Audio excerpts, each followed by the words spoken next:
Salut, c'est Julien du blog Le Mec qui passe.fr. Ça fait très longtemps que j'ai pas fait de vidéo parce que j'ai quelques soucis personnels et je voulais pas vous faire des vidéos à l'arrache. Et ça m'a permis quand même de réfléchir à quelle vidéo j'allais vous faire.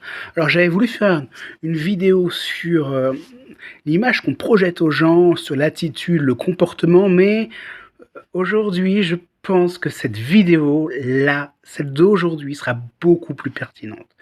J'ai envie de vous parler d'une chose qui peut peut-être changer votre vie, changer votre perception du dialogue. Alors, je ne sais pas, mais vous avez peut-être remarqué, je vous ai souvent parlé d'une chose, c'est qu'on est dans un système de pensée où on pense toujours que l'autre veut nous contredire. Prenez un exemple sur les réseaux sociaux, qui est le meilleur moyen d'illustrer cet exemple-là.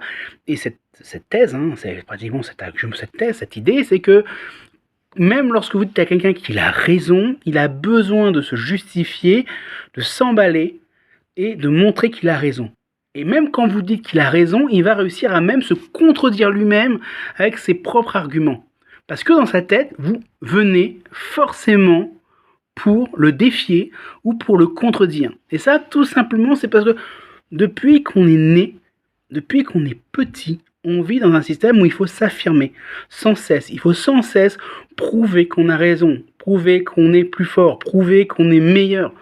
Et résultat des courses, en communication au quotidien, il y a toujours la même chose qui se passe, c'est que l'autre, lorsque vous lui donnez votre point de vue, lorsque vous lui montrez quelque chose, il va forcément vous contredire. Parce que tout simplement, dans sa tête, inconsciemment, lorsque quelqu'un doit accepter un changement d'état, un changement de la vision qu'il avait vue, un changement de la projection mentale d'une chose, mais il a l'impression de perdre quelque chose. Et naturellement, en fait, on est programmé pour ne pas supporter la perte. Prenez en exemple. Vous avez quelqu'un qui est dans votre vie, dans son entourage, H24, 7 jours sur 7. Vous ne prêtez pratiquement plus attention à sa présence. Et c'est au moment où cette personne-là n'est plus dans votre entourage que vous dites « Ah bah dis donc, elle me manque, c'est pas possible. » Voilà. Et comme dit finalement la chanson Let Her Go de Passengers, on ne manque d'une chose que lorsqu'on sait qu'on l'a perdue. Et ben, c'est pour ça que souvent on se dispute avec les gens.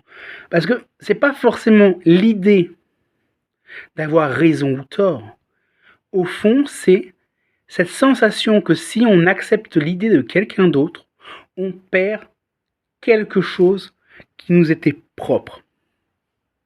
Et c'est même pour ça que, en cours de psychothérapie, c'est quelque chose que j'avais appris, en cours de psychothérapie, en cours de communication entre aidant, aidé, thérapeute, analysé, analyste, analysé, ou analysant, je ne sais plus, on nous avait toujours dit ne donnez jamais 2 solutions, mais 3 solutions. En fait, 2 solutions veut dire départager 2 éléments. Alors que lorsque vous donnez 3 solutions, l'individu est obligé de faire un choix entre 3 choses. Lorsque vous donnez 2 possibilités, c'est soit tu viens, soit tu ne viens pas. La personne a l'impression que vous l'obligez à choisir entre 2 choses. Alors que si vous faites au contraire 3 solutions, soit tu viens lundi, soit tu viens mardi, soit tu viens mercredi, la personne a l'impression d'être libre dans son choix, puisque vous lui avez proposé de choisir entre 3 choses. Eh bien, au quotidien, lorsque vous disputez avec quelqu'un sur un désaccord, le plus souvent, si vous restez stoïque, si vous restez calme, si vous écoutez vraiment ses arguments et si vous laissez des temps de pause, la personne va se ressaisir et va se dire mais finalement, oui, t'as raison, c'était pas si bête. Et là, qu'est-ce qui se passe? Vous pouvez économiser de votre énergie. Parce que lorsque vous passez des heures à débattre avec quelqu'un qui reste bloqué sur sa position, c'est pas forcément un combat de savoir qui a raison ou tort, mais en fait, c'est un combat de position se disant je ne veux pas perdre quelque chose, je ne veux pas perdre un élément, je ne veux pas perdre quelque chose. Et le plus souvent, quelqu'un va forcément changer d'avis, parce qu'il n'y a que les cons qui ne changent pas d'avis, l'expression, tout simplement parce qu'il va se rendre compte par lui-même. Et c'est ça le problème, c'est que au quotidien, on est confronté finalement à une guerre de singularité des égos. Une guerre de singularité des égos. C'est-à-dire que chacun est différent, chacun voit le monde différemment, et comme chacun voit les choses différemment, on ne peut pas imaginer qu'on peut avaler la réalité de l'autre. Parce que quand on avale la réalité de l'autre, on se rend compte que notre perception était erronée et tronquée. Et en fait, lorsqu'on est dans la confrontation, c'est tout simplement cette guerre des mondes entre les différentes réalités qui font qu'il y a autant d'énergie qui se dégage, autant de temps qui se perd.